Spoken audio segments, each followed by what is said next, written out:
Dear listeners, a huge shout out to all of you. We have received a ton of comments and suggestions. We are still going through and checking what all can be implemented. Please suggest if you have not done it so far, and don't forget to drop a hi in the comments section. That hi means a lot to us. Now let's start with the story. I thought you grew up in the country, Abigail Stewart said, laughing at her companion. She pulled her horse to a stop next to a small spring seeping from under a crumbling granite wall. The small dell was surrounded by large trees, oak and hickory, and the ground was covered with vegetation. Moss grew on the rocks, ferns dotted the area, and deep green grass grew all over the floor of the opening in the hills. Doesn't mean I want to play Roy Rogers, Matt Steele answered. Abby, let's get down and stop for a few minutes, I requested in my best pleading voice and then added, hopefully for the rest of the day. I sawed on the reins of the big overgrown dog I was riding, bringing the horse to an abrupt halt. I almost fell off trying to get down. My antics brought another peal of laughter from Abby. She quickly dismounted and grabbed my horse by the halter before it could bolt. Thanks, I said. Course, if you let it run away, maybe it will just run back to the stable or something. Then I wouldn't have to ride the damn thing. How would you get back? Abby asked, again almost doubling over with laughter. You could ride back, get a four-wheel drive truck, and come pick me up. I can't believe you don't like horses, Abby said in disbelief. You like hunting and fishing and camping well enough. Never spent much time with the horsey set, I replied. I was always too busy running a boat up and down Current River or hunting back in the hills. Besides, horses are dangerous. Abby laughed again and stroked the neck of her horse and fed it a sugar cube. Dangerous? How so? Yeah, dangerous. Like this beast here. I motioned toward my mount. He weighs what, about 1,100 pounds? She nodded. And he's got a brain the size of a small apple. Something all wrong there about the ratio of size to brain power. What if you wanted to get way back in the woods to hunt, or to a remote part of the river to fish? Wouldn't a horse be just the thing? If I can't get there by boat, ATV, or hiking, I don't need to go. It seemed I was Abby's entertainment for the day because she started laughing again. I grabbed her, pulled her close, and stopped her laughter by kissing her. Abby and I met 3 months previously at a cocktail party given by her godfather, Jason Worth, who was my client at the time. I was working and she thought I was funny. When I finished the job, I called her and we went to dinner at my favorite St. Louis restaurant, Ragazzi's on the Hill. On that first date, we, were confronted and accosted by the guy I'd sent to jail for trying to blackmail Mr. Worth. Ralph James, the blackmailer, was out on bail waiting for his court date. After the confrontation, I sent him back to jail, again. Abby wasn't put off by the fight and with a big grin said, "You sure know how to show a girl a good time." Our relationship flourished from that point. After that night, Abby was off the dating market as far as I was concerned. She apparently agreed with me. We saw each other 3 of 4 times a week and even had a sleepover at her place or mine a couple of times. This was our first full weekend together. According to Abby, we were at the meet the parents stage. We left St. Louis and joined her folks at their vacation home in South Central Missouri. It wasn't my idea of the best use of her limited time off, but hey, I wanted Abby to be happy. I could understand why her folks kept a home in this area. Jack's Fork River ran past the south part of town and on down the valley between the hills where the small town of Eminence stood. It is a clear, spring-fed stream much like the Current River that I grew up playing in and on. In fact, Jack's Fork is a tributary of Current River. The hills surrounding the town and its valley were too tall to be called hills and not tall enough to be real mountains. They were tree-covered mostly in oak, hickory, and white or red pine, and full of wildlife. This area had been a hotbed of moonshiners since just after colonial times, but the stills really blossomed during Prohibition and for years afterwards. The people were a walking, talking example of the old, don't tread on me mentality of revolutionary times. Most of the farmland in the area was along the river basin or in the small valleys. The farms were mostly family-owned and worked. No big impersonal agricultural companies here. Before our trip south, Abby had asked me when she was going to meet my folks. I answered that I didn't think that was going to happen. Why not? Aren't I good enough? Abby asked. She was kidding but seemed to be a little hurt and upset. Don't get your panties in a bunch, I said. It isn't you. My parents and I haven't talked in better than 3 years. Ergo, I won't take you to meet them. Just let it go, okay? Why haven't you talked in 3 years?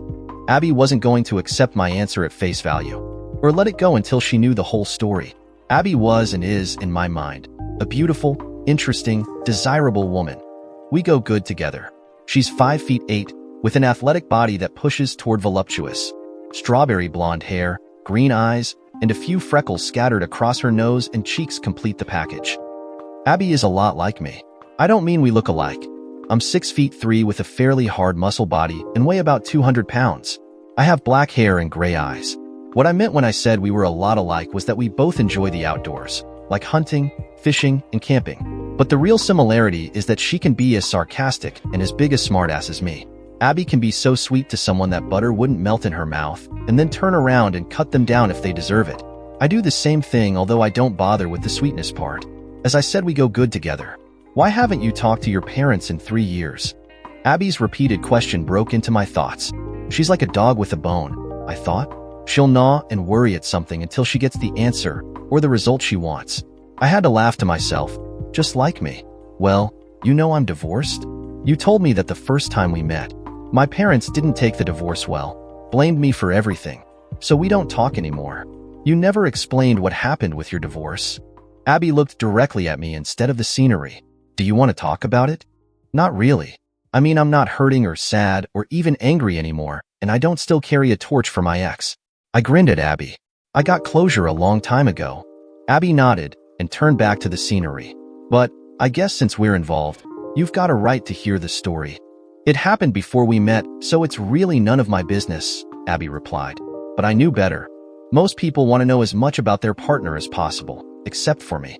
I'm just conceited or shallow, or self-centered enough to believe that someone's past isn't important. This works for my few friends, and even fewer people I really care about. The people I work for or try to find, or catch the bad guys doing something wrong are a different matter, but that's business, not personal. As for friendships or relationships, I feel that their past, before they met me, isn't important, because it didn't include knowing me.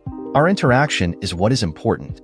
Not really the complete story, but that is close to the way I feel. You know, I was a detective with the St. Louis police, right? She nodded and I continued. It was like a cliche from stories that you read. I came home unexpectedly, found my wife, Johanna, and my boss doing the nasty in my bed. I proceeded to beat the hell out of him. I smiled a little, remembering, with a great deal of satisfaction, the beating I put on Captain Joe Harper. Wouldn't have been so rough with him if he hadn't have gone for his pistol. Anyway, Johanna jumped in to protect her boy toy or to stop me before I could kill him. Never did know the real reason. Anyway, she caught a punch. But believe me, I didn't mean to hit her. I know you can be a tough guy, but I don't believe you'd intentionally hit a woman, Abby remarked. Oh, I would if circumstances called for it. Like she was trying to attack me or someone I care about, but not in anger. Anyway, I lost my job with the department and lost my wife and lost what I thought was a good life. Johanna tried to talk to me during the divorce proceedings, then she talked to my folks, and they tried to talk to me. I gave a short laugh. Everyone thought I should talk to her about our problems. You know, try and get past the incident, as they called it. I told Johanna and my parents that I was past the incident, and I was past my marriage too. Didn't your parents understand? Mom's was raised Catholic, and according to her, divorce is not an option. So I was wrong in her eyes. What about your father? Dad had always liked Johanna, and I guess he thought if he came down on me hard, I'd get back together with her, in spite of what she'd done. I wasn't smiling or laughing when I added, Dad was wrong. Big time wrong. So we haven't talked in 3 years. Anytime they call, I hang up. They couldn't stand with me then, and I don't need them now. Abby had a sad look and started to speak. Don't, I said. For once, don't push it, Abby. I'm good. She nodded, smiled, and said, So you don't like horses? Abby giggled at the look on my face. Come on, as slow as you ride. It will take us all afternoon to get back to the barn. Getting on my horse, I said, Not my fault I'm slow. I think my horse is broke. He won't go faster than a bone-shaking trot. I put my heels to the beast and said, Come on, dog food. Let's get back so we can get away from each other. I saw the look on Abby's face. Yeah, I called him dog food, 'cause that's what he'll be in a few years. She laughed again as she rode down the trail with me, trying to keep up with her. You'd think I was a stand-up comic as much as I made her laugh. That evening at supper, Abby's dad, Darren, again gave me the look. You know, the one that says I don't like you sleeping with my daughter. He'd given me that look from the minute that Abby put both our suitcases in a guest room. Her mother, Mary, just laughed and told him to join the 21st century. In spite of her own beliefs or upbringing, she accepted what she knew she couldn't change or control.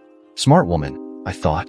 After supper, while Mary and Abby cleaned up the kitchen, Darren motioned me out to the front porch. He offered me a seat in one of the Adirondack-type chairs. I know it is sort of old-fashioned and old school, but what are your intentions toward my daughter? Darren asked as he lit a cigar. He offered me one, but I shook my head. Well, Mr. Stewart, I intend, stressing that word, to love her and take care of her and spend as much time with her as she'll let me, I replied. My first thought was to tell him it was none of his business. My second thought was to tell him to go to hell. However, neither of those would have gone over very well. The next thought was a surprise. I guess I do love her. Do you plan to get married? I don't know. We haven't discussed marriage. But if and when we do, it will be our decision and no one else's. I looked him in the eye with a sort of challenge. I was trying to get a handle on the little bit of anger that came from someone was questioning me about my private life. Then I thought, it's only natural that he is worried about his daughter. The fact that she'd been married and divorced didn't change the fact that Abby was still his little girl. He was taken aback by my answer and the look in my eyes. But I have to give him credit, he didn't back down. I'm sorry if I've insulted you, but my concern is for Abigail, not your feelings, Darren replied with conviction. I'll not stand by and let her be hurt again. He paused and then asked, you know she was married before, don't you? Yes, sir. I don't know the circumstance of the divorce other than Abby took back her maiden name. I figure it's none of my business. If Abby wants to tell me, she will. If she doesn't, I really don't care. I will say the guy that let her get away or forced her away is too stupid to even breathe. That brought a smile to his face. Right then, Abby and Mary joined us on the porch. Abby looked back and forth at her father and me, but saw him smiling and was reassured that we weren't about to come to blows. The discussion turned to the vacation home, the area, and their family. I learned that Rebecca Stewart Conroy, Abby's younger sister, lived in St. Louis and was caught in a bad marriage. Her husband, Brad, drank a lot, and when he drank, he often got physical with Rebecca. She'd even had to go to the emergency room once or twice. Each time Brad sobered up, he'd cry and apologize to Rebecca and promise not to do it again. He'd keep his word until the next time he tied one on. James, Mary, and Abby tried to talk Rebecca into leaving Brad, but each time she believed that he would change and forgave him. When the Stewarts talked about Rebecca, the mood got somber. The whole situation bothered the family very much. I've confronted Brad a couple of times, James said. It works for a few weeks or months, and then he's right back in the same place. Turning to me, he said, I'm sorry for airing our dirty laundry in front of you, Matt. I shook my head, indicating it didn't bother me. The Stewarts were nice people, and I didn't like the sadness I heard when they talked about Rebecca. Maybe if an outsider had a talk with Brad, he'd change his ways, I offered. I maybe could get one of my cop friends to have an unofficial word with him, if you think it would help. The police have visited their home several times, James replied. Brad apologizes and Rebecca won't press charges, so there's nothing the police can do. The latest occurrence had happened yesterday. He backhanded Rebecca and cut her cheek bad enough that she had to get stitches. If you change your mind, give me a call, I said and handed James one of my business cards. The card read, Matthew Steele, Investigations, Security Specialist. There are a couple of guys on the force I know who have had success in domestic cases. After seeing the look on Mr. Stewart's face when we arrived, I then moved my luggage into another guest bedroom. Abby and I had respected her father's wishes and slept alone while we stayed with them. That evening, about midnight, my bedroom door opened. Abby quickly crossed to the bed, dropping her robe just before she climbed under the covers with me. I thought you deserved a reward for offering to help my sister, she said. There wasn't much discussion for the rest of the night. Oh, and I enjoyed the reward very much. The next morning was Sunday, so Abby and I headed back to St. Louis after breakfast. She had to get back to work, and I had to see if anyone wanted or needed my services as a private investigator. I really didn't need the work, thanks to a settlement from the police department for wrongful termination, but I did like to keep active if possible. I dropped Abby off at her place. On the way to my apartment, I thought about the situation that Rebecca was in. James and Mary Stewart were nice people, and of course I cared very much for Abby. They were very worried and sad about their younger daughter. Maybe I can do something about that problem, I thought. When I got home, I did a little investigating and found out where this Brad a-hole worked and what bar he hung out. I planned to pay him a visit. The police couldn't do anything officially, but I wasn't the cops. The solution didn't have to come from an official act. It just had to work. It didn't take many days to find out Brad's routine. He worked as a mid-level manager at a manufacturing plant in North St. Louis. At least 2 nights a week, he would stop at a local tavern after work. He usually left for home after an hour or two. His Friday nights were a little different. 2 weeks in a row, he stayed until closing, staggering his way to his car and then weaving his way on home. He was too drunk to be walking, much less driving, but he never got stopped. Brad stopped on a Tuesday night and I followed him into the bar. He met with a small group of guys at the bar and had a couple of shots and a beer. When he left the tavern, I followed him to his car.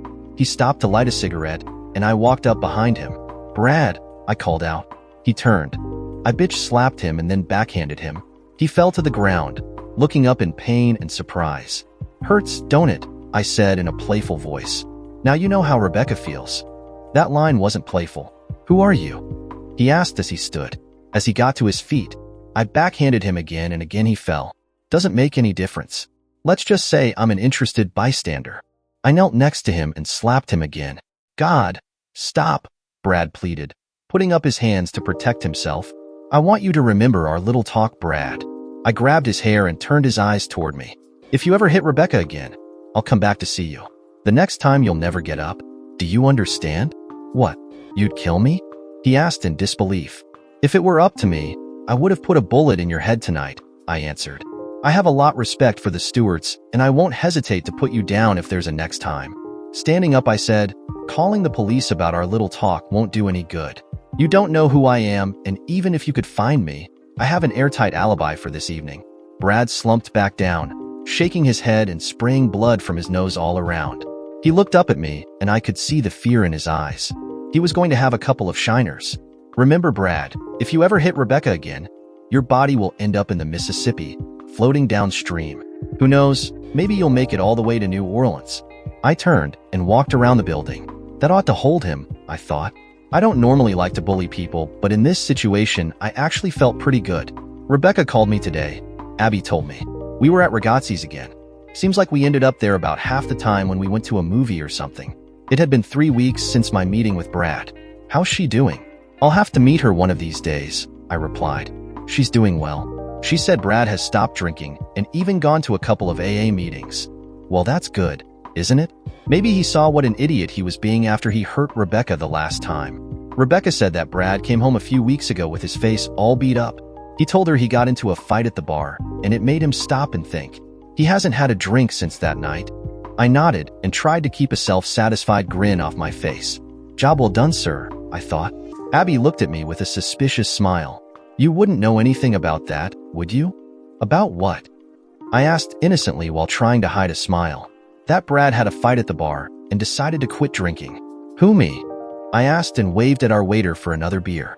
"Why should I know anything about Brad?" "You seemed very interested when we talked about Rebecca and Brad while we were with Mom and Dad." I shook my head and Abby continued. "Things are so much better she's invited us for dinner Saturday night. That is, if you don't have plans." She watched my reaction to the invitation. The last thing I wanted to do was confront Brad again, but I could see Abby really wanted to see her sister. "Sure, if that's what you want to do. Should we bring wine or something?" "No, I guess if Brad isn't drinking now, wine would be a bad idea." Instead of wine, Abby and I carried a fudge chocolate layer cake when we rang the doorbell at Brad and Rebecca's. She invited us in, and after the sisters hugged, I was introduced. "Brad's on the deck, fussing with the grill," Rebecca said. "I'll go get him." "I'll go out and see if I can lend a hand," I offered. Abby looked at me in a funny way and I added, "It's important to get the fire started right and you can't just leave it." I don't think Abby bought my excuse. Rebecca pointed to the door leading to the deck, so I stepped outside. Brad glanced up as I came out of the house. His face paled and he looked around like a trapped animal. "What are you doing here?" "I haven't bothered Rebecca since I saw you." "I've heard, but I'm not here to talk to you again. At least not in that way. I'm Matt Steele and Abby's date." He calmed down and I said, "Our little talk can stay just between us as long as you do your part. Rebecca and Abby don't need to know about it." He nodded and gave a sigh of relief as Abby and Rebecca joined us. The rest of the evening was about what you'd expect from a dinner with family. The girls talked a lot about their childhood, while Brad and I nodded or made comments at appropriate times. Brad kept nervously looking over at me, not sure if I was going to keep our meeting to myself. After about 3 hours, Abby and I said goodnight. "Okay, what's the story?" Abby asked as I drove her home. "Story?" I asked in what I hoped was a puzzled voice. "What story are you talking about?" "The story between you and Brad." She held up her hand as I started to deny anything. "And don't tell me there's nothing going on. I saw the looks he kept giving you all night long." Abby waited for several seconds and ordered, "Time to fess up, Mr. Steele. He looked like he was going to jump out of his skin every time you talked." I pulled my Corvette to a stop in front of Abby's place and turned in the seat to face her inside. After hearing your family talk about Rebecca's problem, I decided to have a talk with Brad. I explained how I'd found and followed Brad. I did have to persuade him a little, but I guess it worked. Abby looked at me for a long time. Would you really have killed him if he beat up Rebecca again? I couldn't tell from her voice if the idea repulsed or comforted her. Returning her look, I hesitated for a few seconds. I decided that the truth was the best way to go, no matter what the consequences. I would have and still would put him down like a rabid dog, I answered in a very serious tone. I waited nervously for Abby's reaction. Normally, I wouldn't think of hurting someone like that, Abby said. When she said that, I thought I'd blown it with her. But it's true, I suppose, she continued. Your perceptions change when it's someone you love that's involved. Abby grinned at me. You are going to get so lucky tonight, she said as she pulled me into her apartment. Abby and I are doing real good, I thought, sitting in my office working. Well, I was looking out the window, with my feet up on my desk, as across the street the secretaries and female clerks, dressed to the nines, left their respective offices, running errands or going for a late lunch. There's just something about attractive women in short skirts and wearing high heels that gladden my heart. It was a floor show to almost rival one in Vegas. Certainly glad I'm part of a species that has two sexes, I said to myself. Sort of makes things all worthwhile. 4 to 5 nights a week, Abby and I were at her apartment or at my place. My thoughts continued. Might as well move in together. Maybe get married. Whoa, where did that come from? I'd sworn after Johanna screwed me over, I'd never get seriously involved again. I had to chuckle. Guess I never counted on meeting Abby. We've been in this intense and growing relationship for almost a year now. Time to step up, big guy, I said to myself. Mr. Steele? A voice asked from my open doorway. I dropped my feet to the floor and turned my swivel chair to face the doorway into my office. Yeah, I'm Matt Steele. Can I help you? I'm not sure, but a friend of a friend referred me to you. Who? Antonio Ragazzi. He owns Ragazzi's on the Hill. I nodded that I knew about Ragazzi's. We went to St. Mary's High School together. When I told him my problem, he suggested I talk to a friend of his, Raleigh Chambers. Raleigh's a good detective and a better man. Yeah, but he said he was involved in something and didn't have the time to take my case. He suggested I talk to you. I hesitated for a few seconds. Okay, first things first. Who are you? Oh, sorry, I'm Hunter Blaine. Okay, Mr. Blaine. What's the problem? Someone broke into my home and robbed my safe. I want you to find who did it and get my property back. Sounds like a job for the police. I can't go to the police department. I need someone who will be discreet and keep this to themselves. I need someone that I can trust and someone that can do the job. Antonio also suggested you after Mr. Chambers couldn't take my case. Another friend of Antonio's, a man named Tully, said you were the best. Next to Mr. Chambers, that is. Why the secrecy? What was taken? If it was drugs or something illegal, count me out. I won't get involved in that kind of garbage. No, nothing like that. Blaine sighed and looked around my office. The thief took almost $1 million worth of my wife's jewelry. I nodded and motioned for Blaine to continue. The problem is that the jewels he took are fakes. I raised my eyebrows. I used the jewelry as collateral for a business loan. If the fact that the jewels aren't real gets out, I'll be ruined. My business will go bankrupt and I'll lose everything. What happened to the real pieces? I sold them in small bits and pieces over the last year. Not even my wife knows I replaced the real jewels with copies. So you swindled the loan people and you lied to your wife? I looked hard at Blaine. Why should I help an admitted thief and a liar? My business is growing. It's over the hump and showing a very good profit. I'll be able to pay back the loan in less than 6 months. That's a year ahead of time. After it's over, I'll explain to my wife and hope she doesn't leave me. That's if the fake jewelry doesn't become public knowledge. Blaine looked down and shook his head. If the business goes belly up, not only will I lose everything, but about 200 people will be put out of work. I stared at him for almost a minute, which I'm sure seemed much longer to Blaine. Okay, Mr. Blaine, I'll try and find your fakes for you, before they become public knowledge. Oh, thank you, Mr. Steele. Before you go too far with your thanks, you better hear my fee. I had come to the conclusion, after working at a cut rate for the rich Mr. Worth, that if anyone with real money wanted my skills, they would pay and pay heavily. Blaine was worth a lot of money, at least for now. It'll cost you $500 a day, plus expenses, I said. Or I'll cut you a deal and take $5,000 for the whole thing, fees and expenses. What if you solve it before using up the $5,000? Or what happens if you can't find the jewelry? I should find them within 10 days, if they can be found. If I can't find your fakes, I still get paid. If I find it before using up the 5 grand, I keep what's left over. You're paying for my time and experience. Usually the results are good, but not always. What if it takes you longer than 10 days? Will I have additional fees to pay? Not if you pay the 5 large upfront. The lump sum payment takes care of all my fees and expenses for as long as the case runs. Oh, and by the way, I won't stop looking until you tell me to. I stared at Blaine, chuckled and shook my head. What's so funny? He asked in a puzzled, angry voice. You're talking about losing a business that's worth what? Several million? And you're worried about 5 grand. You're a piece of work, Mr. Blaine. Now it was Blaine's turn to shake his head with a rueful little grin. Sorta dumb, huh? I work out deals for manufacturing supplies and such. Guess it just carries over. He reached into his jacket, pulled out a checkbook, wrote a check, and handed it to me. It was for $5,000. Please save me, Mr. Steele. I put the check in my desk drawer. I'll need a list of the ice and pictures if you have them. Blaine took a large manila envelope out of his briefcase and slid it across the desk to me. This is a description and picture of each piece. He laid a business card in front of me. That has my office and my personal cell number. Give me a call if you need anything more. Watching Blaine leave my office, I thought, he's done something illegal, but at least some good might come out of it, if I can find the ice.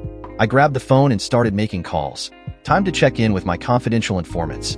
Even though it was only 3 p.m., after a few calls to put the word out on the street, I headed to one of my watering holes. I hoped to run into a couple of my sea ice, or at least leave a message that I wanted to talk to them. These two, Smiling Eddie and Bagman Charlie, I had to contact in person. Neither carried a cell phone, or if they did, they'd neglected to give me their numbers. The bar, called the Neighborhood Tavern, was in a part of St. Louis that the city fathers wouldn't put on a tour for visiting dignitaries. It was in an area that, although historic, having been part of the riverfront business district since the early 1800s, was so bad that the few decent people in the area should move out or just shoot themselves. The current residents were a mixture of winos, petty thieves, and people waiting for the government to magically make their lives better. They were the dregs of society and did nothing to better their own lives. There wouldn't be any revitalization of the buildings with new businesses or semi-wealthy people moving in as had happened in other historic areas of the city. It would have been cheaper and more logical to just bulldoze the 3-block area and start over. The lone exception was Bill Marshall, the owner of the Neighborhood Tavern. Bill was in his early 70s and a retired Navy Master Chief. He'd grown up near the St. Louis waterfront, returned after 30 years in the Navy, and bought the tavern. Bill watched as the neighborhood declined, but refused to desert the sinking ship of the area. The Neighborhood Tavern was the one safe place in a 10-block radius. Bill Marshall allowed nothing unseemly, as he called it, to happen in his bar. He ruled it with an iron hand, a Lou Brock baseball bat, and a Dan Wesson .357 revolver. When I asked Bill why he hadn't or didn't sell out and move, he said this was his home and he wouldn't let anyone run him off. I pointed out that he could open another tavern or bar in a better part of the city, but he answered, it wouldn't be the same. Got too many years invested to sail away. Bill and I had been friends for several years, from before the neighborhood had gone completely to hell. I'd worked a case in the neighborhood and had spent a lot of hours in his bar. One evening I came in and 2 very large young punks were giving Bill a hard time. They were demanding money. Bill's bat was lying on the floor where they'd thrown it after tearing it from his hands. I picked up the Lou Brock special and gave one of the punks a medium hard tap on the back of his head. When he turned, I hit him in the stomach with the barrel of the bat. He went down and stayed down. The other man rushed at me and met the business end of the Lou Brock. He fell to the floor too. It's a good thing for them you came in when you did, Matt, Bill said and raised the .357. He'd been holding it down beside his leg. Course, if it was up to me, you could have been 5 minutes later. He spit on the 2 men and called the police. I hadn't been in the Neighborhood Tavern for a while, and Bill looked up from behind the bar when I walked in. He sat down the glass he'd been polishing, reached into a special cabinet under the bar, and took out a bottle of Gentleman Jack. Before I got to the bar, he had the whiskey on ice poured for me. Little early, don't you think? I said as I picked up the drink. Like the song says, it's 5 o'clock somewhere, Bill answered with a grin and then poured a drink for himself. He held up his glass in a toast and said, the secret of an enjoyable life is beautiful women, fast cars, and good whiskey. He drank the double whiskey and put his glass on the bar. Maybe it's fast women, beautiful cars, and good whiskey. Never could get the order right. He joined me as I laughed and downed my drink. What brings you in, aside from seeing my smiling face? Bill asked, raising an eyebrow. Got a case and need information, I answered. Thought I might run into, or at least leave a message for Smiling Eddie and Bagman Charlie. Bill lifted the bottle over my glass with a questioning look. I shook my head and he filled his glass again. Tell me what you've got, he said. I'll make sure your boys get the word. I explained about the robbery of Blaine's place and that I wanted the word from the street about who took the jewels and where they might be. Give me a call when the boys check in, or have them call me. I know you won't take anything, but tell them it's worth a few bucks. Thanks, Bill. I nodded and went back to my truck. People had several times asked or made comments about my dilapidated old beater of a truck. Why don't you drive a nicer vehicle, they asked. I always answered that it got the job done and was paid for.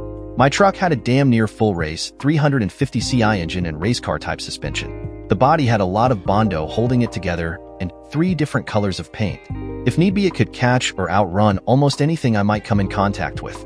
I always answered that the truck wouldn't be bothered in some of the less gentle and nice neighborhoods I sometimes worked in, like the area around the neighborhood tavern. That evening, as Abby and I were coming back from dinner, I got a call from Bill. The boys are working on your problem. Should have word in a day or two. I thanked him and went back to enjoying Abby. We were sitting in my restored 63 Corvette split window coupe in front of Abby's place.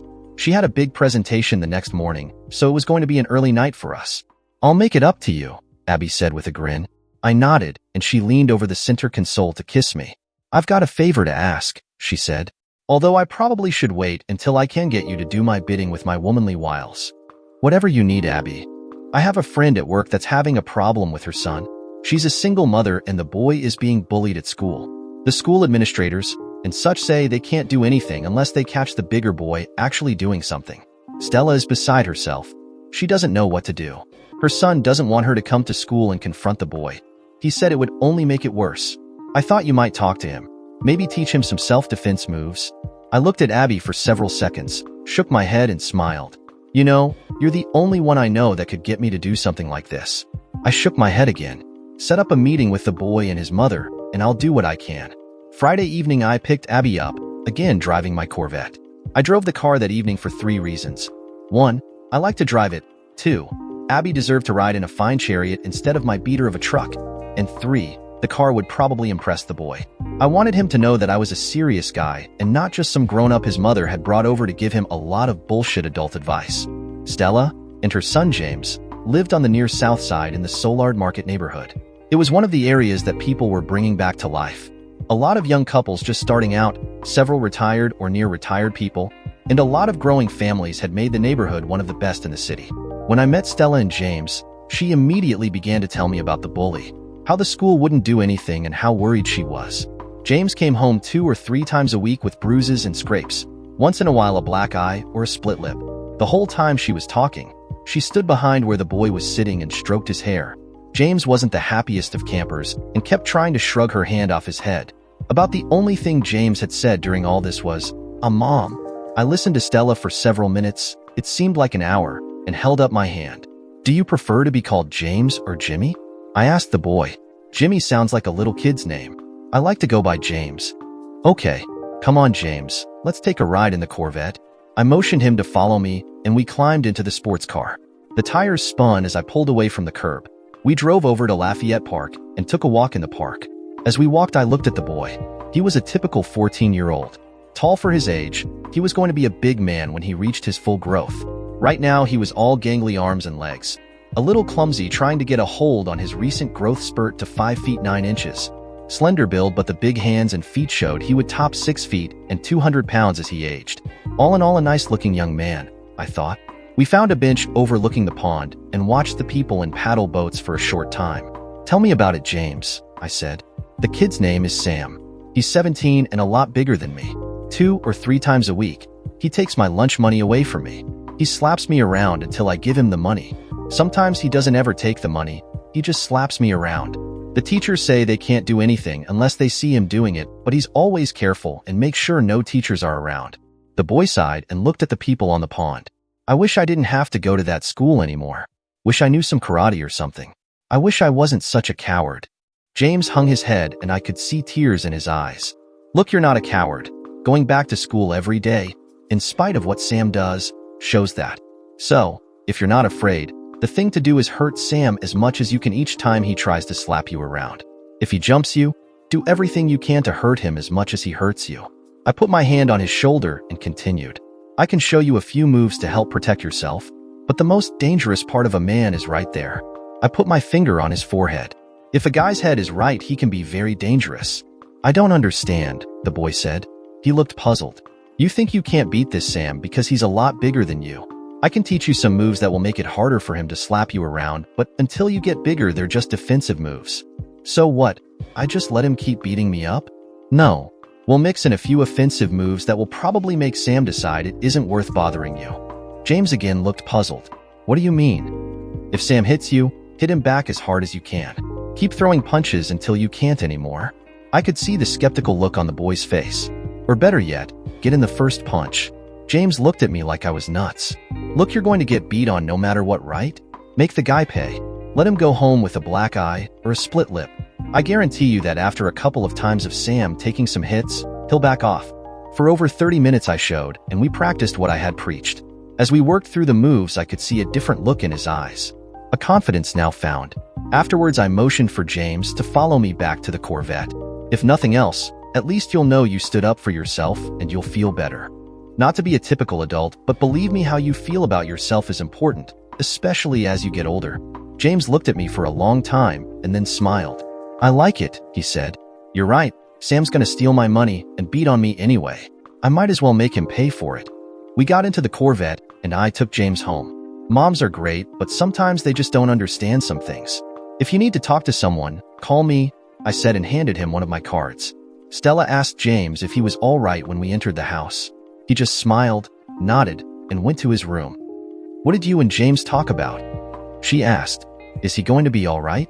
James and I had a nice discussion, Stella. I'm not his father, just a new friend, and I think our talk should stay between him and me. Abby, Stella, and I sat around and talked for about an hour. The couple of times Stella sort of asked about my talk with James, I smiled and shook my head. Were you able to help James? Abby asked when we were back in front of her apartment. I showed him a couple of moves to protect himself, but most importantly we talked, I answered. What did you tell him? I leaned over, kissed her. That's between us men, I said. Talk to you tomorrow. 3 days later, in the early evening, I got a call from James. You were right, Mr. Steele. I did what you said and Sam is leaving me alone now. What happened? Sam was sitting with his friends in front of the door to the school. He walked over and knocked my books to the ground. Then he told me to give him my lunch money. I picked up my books and remembered what you said. When he reached to knock them out of my hands again, I kicked him in the crotch. He bent over and I knocked him to the ground. Then I jumped on his back and started to punch him. A teacher came out of the building and stopped me. James paused and continued. That's not all, Mr. Steele. Sam and I both got detention for fighting, but that's okay. A lot of the other kids that Sam picked on told the teachers about Sam bullying me and them. When I walked into the detention room, Sam was already sitting there. He looked up and stared at me when I sat down across the room. He pointed his finger at me, shook his head, and grinned. Today he was sitting in front of the school as usual, but this time he just nodded at me as I went by. I waited for James to catch his breath. He'd been talking so fast it was almost hard to understand him. That's good to hear, James. I'm glad it's working out for you. That's not all, Mr. Steele. The principal sent a letter to Mom, telling her if I got into any more fights I'd be suspended. Boy, did that make her mad. The next day she went to see Mr. Wright and got all over him. Mom told him about Sam bullying me and that the school didn't do anything. She also told him that if he, Mr. Wright didn't put a stop to it, she'd kick his butt. James laughed and added, one of my friends, Jenny, who works in the office, told me about. After Mom left, Jenny said that Mr. Wright told his secretary that he wouldn't be able to sit down for a while after that but chewing. James laughed again for several seconds. But maybe the best thing about it is that I feel better. I'm not afraid anymore and I won't put up with Sam or anybody else picking on me. Thank you, Mr. Steele. No problem, buddy.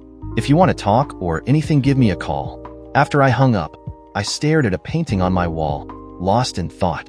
Abby came into my living room, wearing my robe and drying her hair with a towel after her shower. Who was that? Just a friend that followed my advice, I answered with a grin. A friend named James? She smiled at my surprise. I talked to Stella earlier today, and she told me all about James's little adventure. She also told me she went down to the school and read them the riot act. Abby walked over and flopped down on my lap. You're not the cynical, hard-hearted person you show to the world. She leaned in and kissed me. I'm cynical about those that deserve it.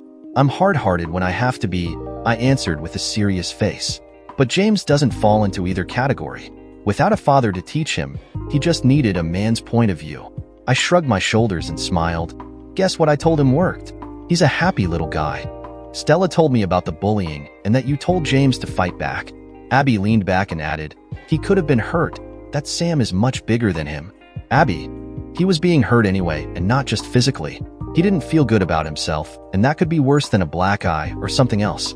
I hate to get all philosophical about it, but there's a line from Julius Caesar that's about right. I looked at the surprise on Abby's face. What? I've read some Shakespeare, you know. I'm not just a pretty face. I'm sorry, I just can't picture you sitting in a smoking jacket, drinking wine, and reading Shakespeare. Abby said as she laughed and giggled. I don't drink wine much, and I don't own a smoking jacket, I protested. More like a glass of Gentleman Jack and wearing a sweatshirt and jeans. I know, but it's still a funny picture. What did Shakespeare have to say about James's problem? Julius Caesar is talking to his wife, Calpurnia, after she had a nightmare about Caesar being killed while at the Senate. She begs him not to go, to send word he's sick or something. He answers, cowards die many times before their deaths. The valiant never taste of death but once.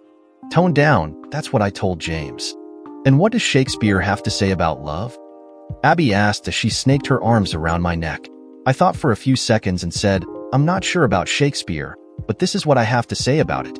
Pulling Abby closer, I wrapped my arms around her and kissed her. We were in my truck, on our way to dinner the next evening. I don't know why we were in the old beater. Maybe I had a feeling or a premonition or something.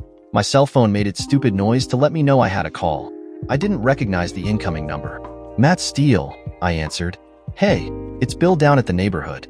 Eddie said he's got some info for you, but he won't give it to anyone but you.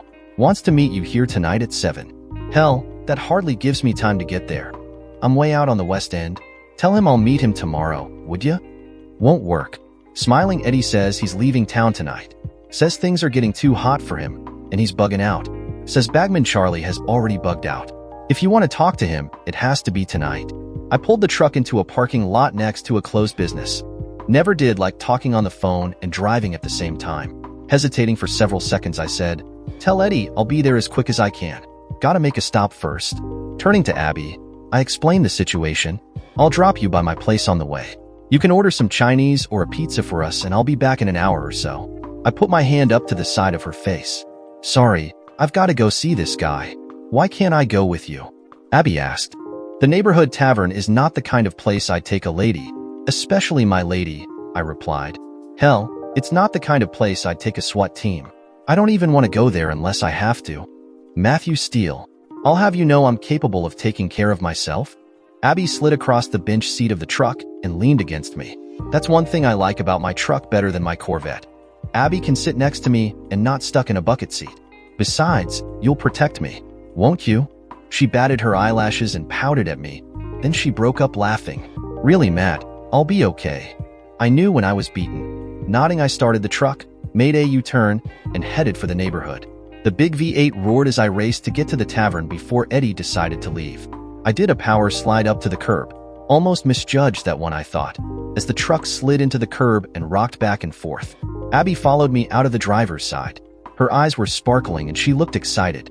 I didn't know if it was my driving or the thrill of being on a case with me. Pulling open my sports jacket, I made sure my Glock 21C was showing. Abby's eyes got even bigger. This isn't the nicest place in the city. Some of the guys in there would make a run at you, even with me standing next to you. But damn few of them will ignore my Glock, I explained. She nodded, and we entered the neighborhood tavern. Abby wrinkled her nose as we entered the big bar room. The musty smell was made up of stale beer, unwashed bodies, and cigarette smoke. This smell caused Abby's reaction. There were several tables scattered around the room with mismatched chairs and scared tops, most with cigarette burns on them. The carved wood bar, a remembrance of better, more successful days, ran 40 feet across the back wall. At the far end, the bar turned 90 degrees and abutted against that wall. Sitting in the last seat, with his back against the wall, was smiling Eddie. I nodded at him and taking Abby's arm walked to join him. Seated at the bar were two very large, ugly men. They both needed shaves as well as baths. I could smell the dried, stale sweat. Because they were wearing wife-beater shirts, I could see what looked like prison tattoos up and down their arms. As we walked behind them, one of the men turned. He looked at Abby. The lust and his intent were plain to read on his face and in his eyes. Well, look what we've been brought, he said. His stained, dirty mustache did nothing to hide the green teeth or the bad breath. He slid off his bar stool and took a step toward Abby and me. I stepped in front of Abby and waited. Old Green Teeth gave me an evil grin and pulled a large switchblade knife. Flicking it open, I reached to the small of my back and did a speed draw with the big Glock. "Don't even think about it," I ordered and pressed the barrel of the gun to his forehead. Now I admit this young lady is very attractive, but you have to ask yourself a question. Is she worth dying for? The missing link dropped the knife, slumped back onto the bar stool, and shook his head. I kicked the knife across the room, holstered my piece, and turned to the other guy. "How about you, buddy?" Picking up his beer, he gulped it down.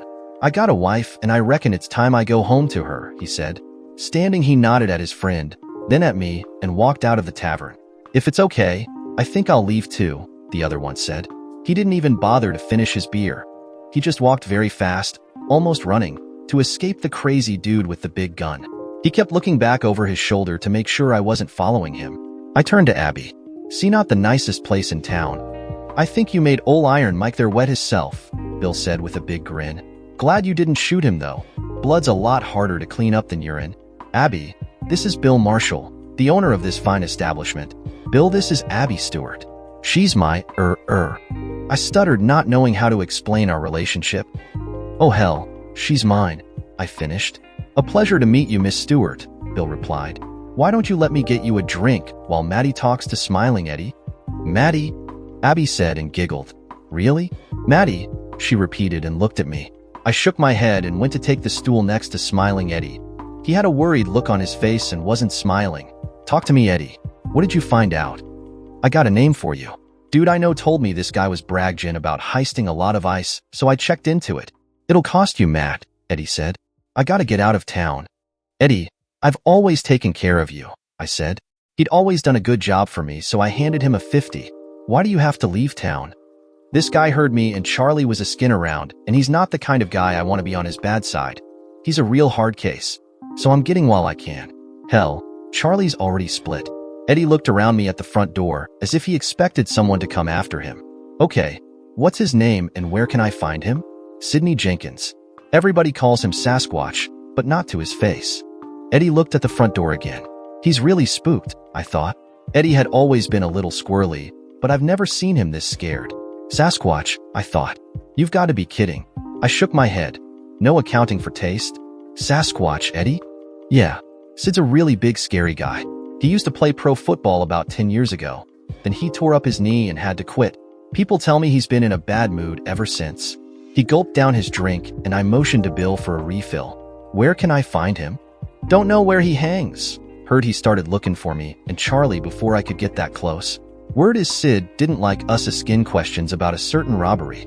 He took a big pull on his new drink. This guy is nothing to mess around with, Matt. Word is he's damned near killed a couple of guys with his bare hands. Eddie stood to leave. "Where are you going, Eddie?" "Don't know yet." He held up the 50. "Guess I'll see how far this will take me on a bus." "Won't get you too far, and you won't have anything to live on when you get there," I told him.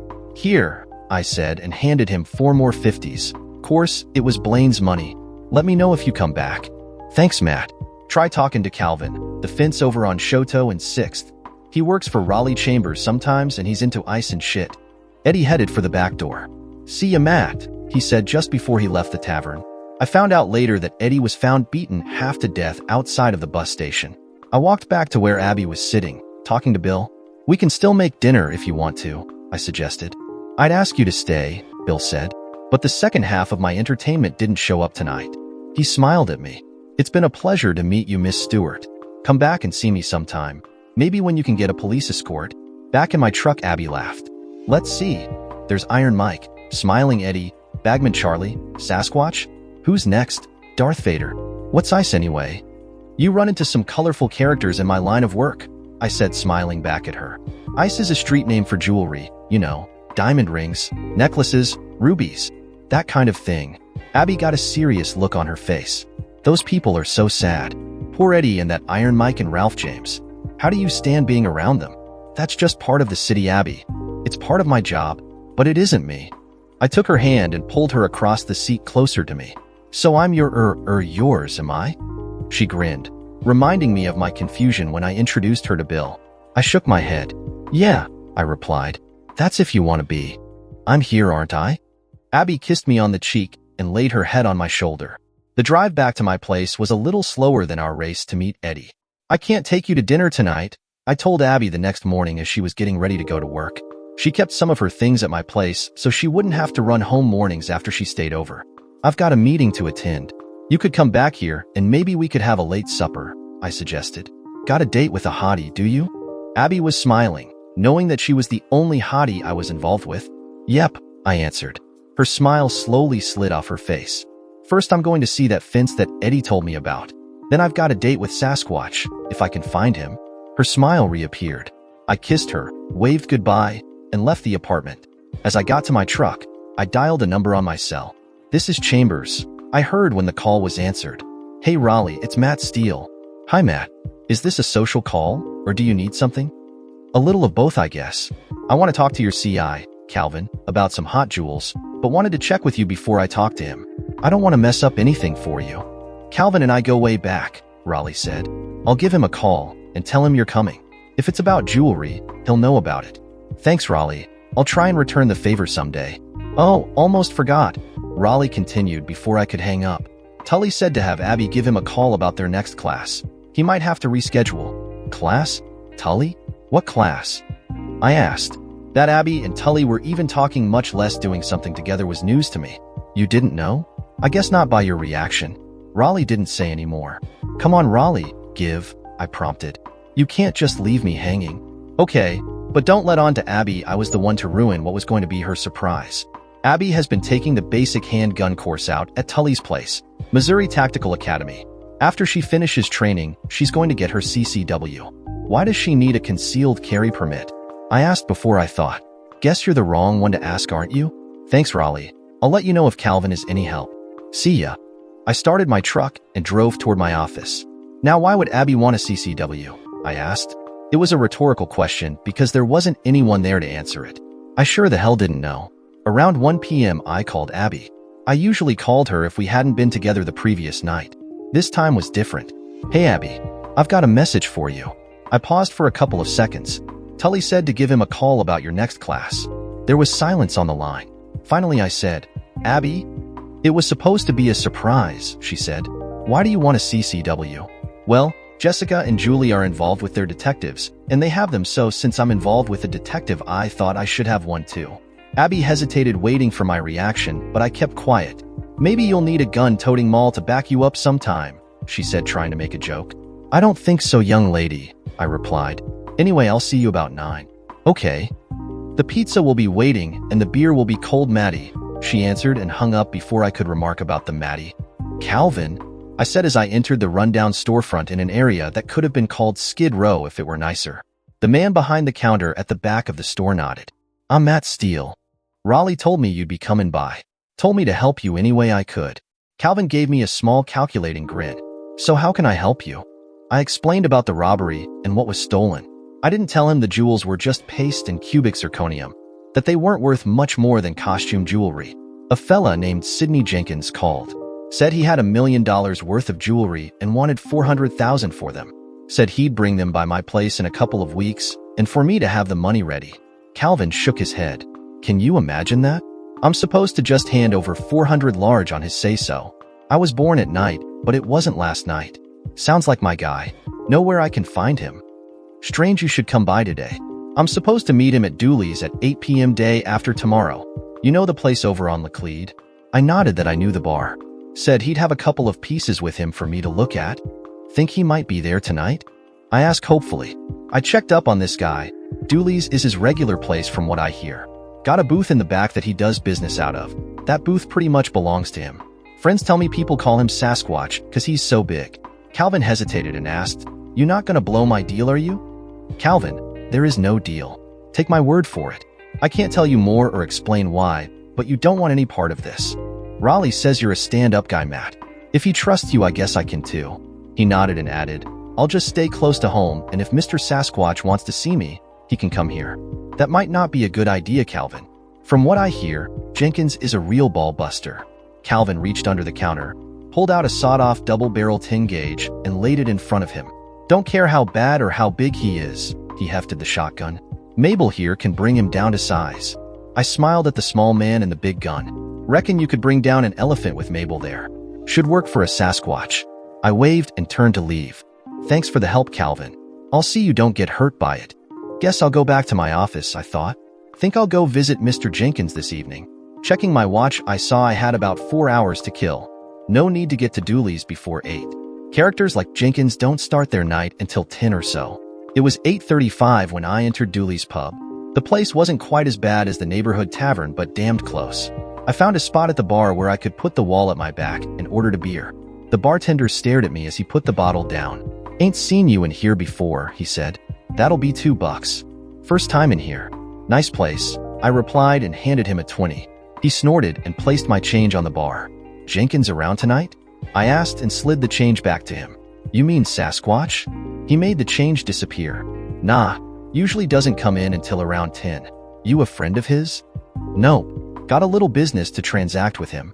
Mister, you be real careful dealing with that man. He's as mean as a pit bull with a stomach ache.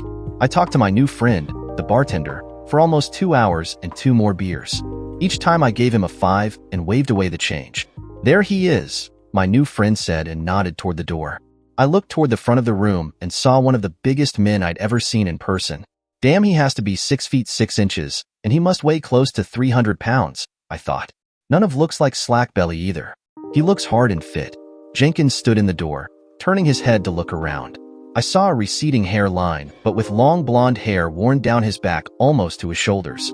It was tied back with what looked like a BOLO tie with a silver concho. His face had a scar running from just below his right eye down to his jaw. Jenkins swept off the leather trench coat he was wearing and handed it to his minion.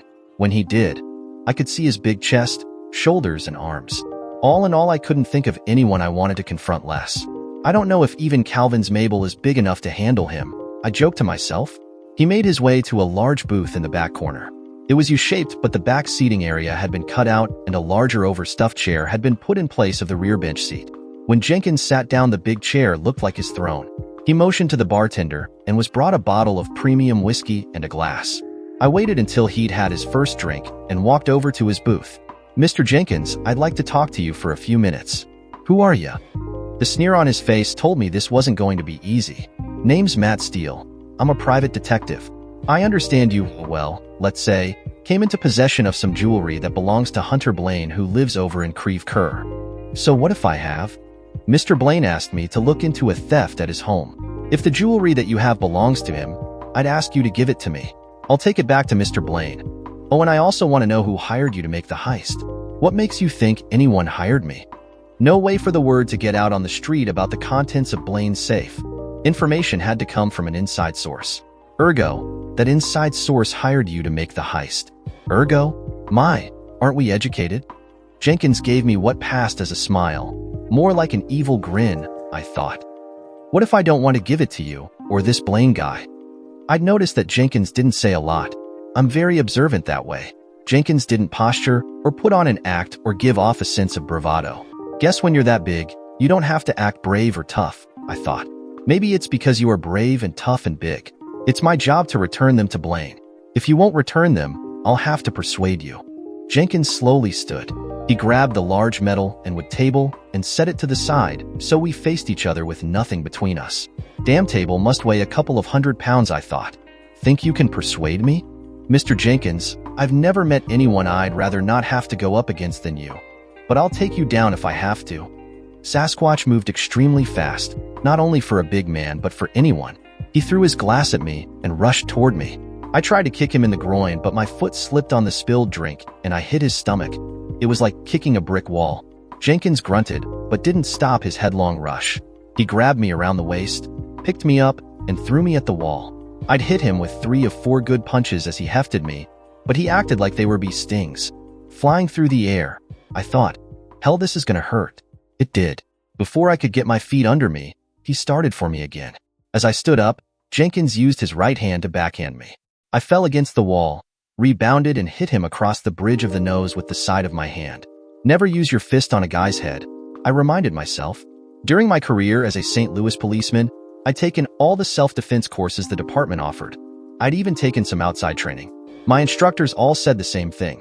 Hitting a man in the head with your fist was just a collision between bones and most of the time would result in an injured or damaged hand. It was better, they taught, to use the side of your hand, sort of like a judo chop, and save your fist for midsections and once in a while kidneys. I heard a crack when I hit his nose and blood sprayed down his face. Other than those two things, it didn't seem to bother him. He just grunted again and continued trying to teach me a lesson. The lesson was not to screw with him. Jenkins never slowed down and hit me with another backhand, this time with his left hand. I had the strangest thought as he threw me across the room against the bar. He must have learned about not using your fist on a guy's head too. Then he picked me up, slapped me down on the bar top on my back, and slid me down the bar. Glasses and bottles and anything on the bar fell to the floor. At the end, he picked me up and threw me through the front screen door. It wasn't out the door, it was through the door. Me and the screen hit the sidewalk about the same time. He stood in the doorway, looking at me lying on the sidewalk. "Don't come back," Jenkins warned. "Next time I won't take so easy on you." The only reason I did was you was respectful when you started talking to me. Easy? That was easy? I said to myself. Sure glad I was respectful. I'd hate to see his reaction if someone insulted him. I slowly and gingerly picked myself up and walked, no more like staggered, to my truck. The drive back to my place was very slow. I almost expected to be stopped by the police for obstructing traffic. I pulled myself to my door and tried to put the key into the lock. My right eye was swollen almost completely shut, and my left had double vision. Made things hard to see and do. Abby must have heard me fumbling at the door and opened it. She stood there with a look of horror on her face, then quickly put my arm around her shoulders and helped me to the sofa. "What happened?" she asked as she gently lowered me to a seat. "I ran into something that disagreed with me," I mumbled an answer. My top lip was swelling and made it hard to talk. I leaned against the back of the sofa and closed my one good eye. Abby left but returned quickly and put a bag of frozen peas on my right eye. She began to wash the blood, both mine and Jenkins, off my face. Abby was trying to be gentle and I tried to be brave, but I winced almost every time she touched my face. After several minutes of doctoring and a rather large glass of Gentleman Jack, I told Abby about my entertaining evening. She stood and started toward the telephone. "What are you doing?" I asked. "Calling the police." "Why?" "I'll have that beast arrested. For assault or attempted murder or something." "Abby, let it go. Best case, Jenkins does a little time, and I still don't have the jewels." But, Abby, let it go. I can't call the cops every time I get into a little scuffle. Not if I want to continue to be a private detective. I'd lose what respect I've built up in the community, and then no one would hire me." "Men," Abby said in exasperation. She sat down next to me, moved the peas to the left eye, and put her arms around me. That's where I woke up the next morning. During the night, Abby and I had managed to fully stretch out on my huge sofa. I alternated between thinking about my next move and looking at my beautiful Abby. The swelling around my eyes had gone down and I could see again. After a long hot shower and a huge breakfast, I spent the rest of the morning and most of the afternoon recuperating. That means I took naps in between snacks. Amazing how getting your butt handed to you on a platter affects your appetite. Abby had called her office and let them know she wasn't coming in that day. Instead, she hovered around and over me all day. I'd wake up from another nap, and she would be sitting close watching me. "Abby, chill," I finally told her. "I'm okay. You don't have to worry about me. I've had worse and lived." "Okay. When? When what? When have you had worse?" I had to smile at her. "Don't remember," I answered and laughed. At first, she sat and stared at me with a stone face. Then she laughed too. "So what are you going to do?" "I'm going back to see Jenkins again tonight." "Oh, Matt," Abby protested, then stopped and looked down for a few seconds. "This time he might kill you," she softly whispered.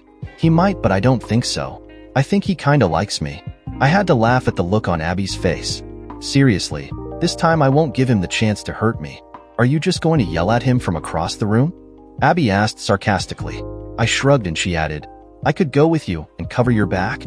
If you went with me, I'd have two things to worry about, you and Mr. Sasquatch. At least call Tully, or Raleigh, or your detective friend Frank Wins," she suggested. I took her hands and paused. "I can't ask for their help, not yet anyway. No, I'll go back and face Jenkins alone. If this doesn't work out, then I might have to ask them for help." "But why?"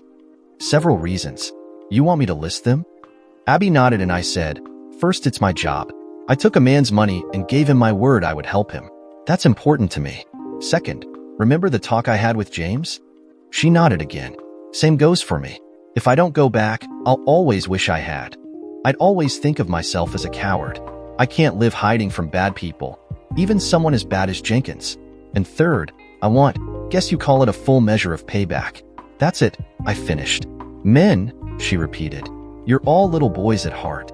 Got to be the toughest on the block. Got to be a macho man. She had tears in her eyes. If you get yourself killed this time, don't come running to me for sympathy. Abby realized what she'd said and laughed in spite of herself. Matt, please be careful. And when you're done, come back home. I'll be here waiting for you. You know, it's difficult to make love when you're all beat to hell. But I powered through the pain and did my best. That evening, Abby watched as I was getting dressed to go see the Sasquatch again. Most of the swelling of my face had gone down, thanks to the bags of frozen peas and other vegetables. But both eyes were a nasty shade of black and blue. The rest of the colors on my lips, cheeks, and forehead were a study in violent art. You look like a raccoon, Abby said with a grin. Yeah, but I'm better than I look. Maybe I'll scare Jenkins to death. I thought you had more sense than to come back here, Jenkins said as I presented myself in front of his booth. The table had been put back in place, and a glass and whiskey bottle was sitting on it. I shrugged my shoulders and stared at him without saying anything. We have to go through this again? He asked. Guess so, I answered. I motioned to my friend, the bartender, for a glass. When he brought it to me, I reached across the table, picked up the bottle, and poured myself a drink. Of course you could tell me what I want to know, plus give me the jewels, and avoid any unpleasantness. Sasquatch stood and shook his head. I didn't think so, I said. Turning, I placed the bottle and glass on the end of the bar. Might as well get to it then.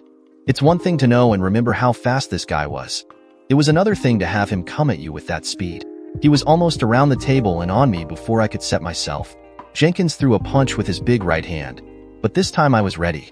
Stepping to the side, I let the punch slide over my shoulder. I took another step to the side and kicked the outside of Jenkins' knee. His leg buckled and he went to his hands and knees. Before he could lever himself back to his feet, I clutched both of my hands together and brought them down hard on his neck. This time he laid out flat on his stomach. One of his companions sitting at the table stood and started toward me. I pulled my Glock and stuck it in his face. You really don't want to get involved in this, now do you? The man held up his hands and sat back down. I leaned over to Jenkins and said, Now please tell me who hired you, and then you can give me the jewels. Teddy, come help me to a chair, Jenkins yelled at his companion. Teddy looked at me before he moved. He didn't want to face my Glock again. I nodded and he came over and struggled but got Jenkins into a chair. Fella named Taylor Barkley hired me, Jenkins told me. Said he wanted to hurt this Blaine guy, and I could keep the jewels as my pay. I figured what the hell? $300,000 or $400,000 was pretty good wages, so I took the deal. He cocked his head, smiled, and said, You can understand why I hesitate to return the jewels. I had holstered my gun, and as Jenkins said his piece, he pulled a Derringer out of his vest. Damn, there ain't no quit in this guy. Jenkins, those jewels are paste and zircons. They're fakes. I saw the disbelief on his face. If they're close by, bring them out and I'll prove it to you. He sat there with a skeptical look on his face, pointing the Derringer at me, for what seemed like an hour. It was probably no more than 10 seconds. Teddy, get the stuff and bring it to me, he ordered. Teddy left out the back door at a run.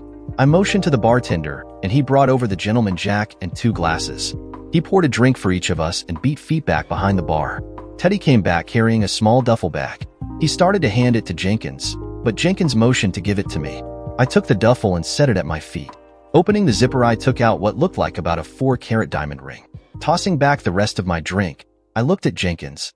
We all know diamonds are the hardest thing in the world, right? The big man looked interested and nodded.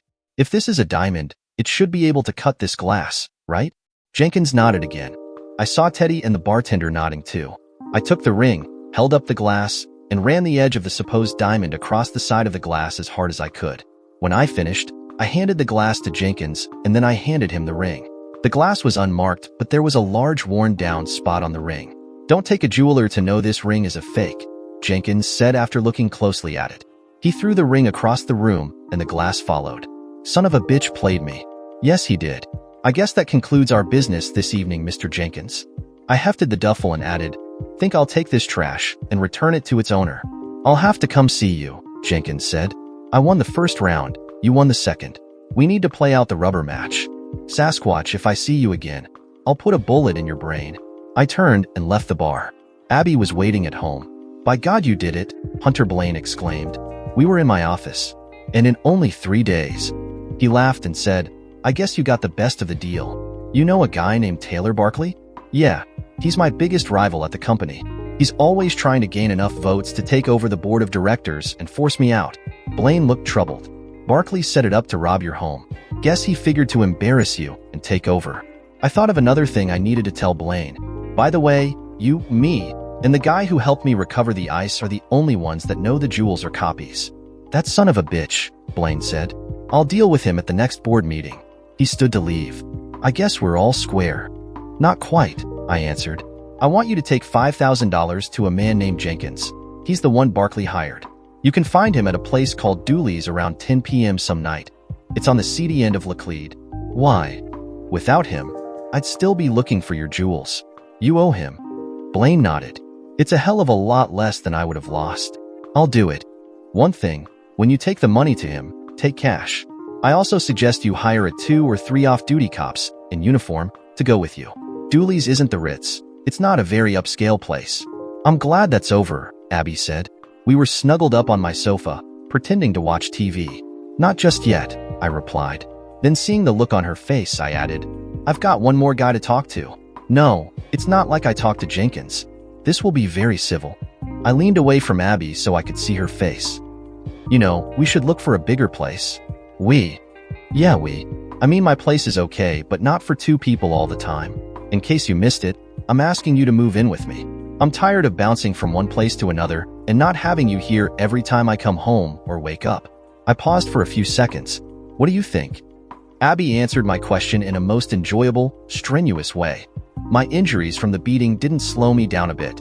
It wasn't until the next morning and 12 or so aspirin that we talked about what part of the city we wanted to live in. Dear listeners, please share your thoughts in the comments section below and don't forget to like, share, and subscribe.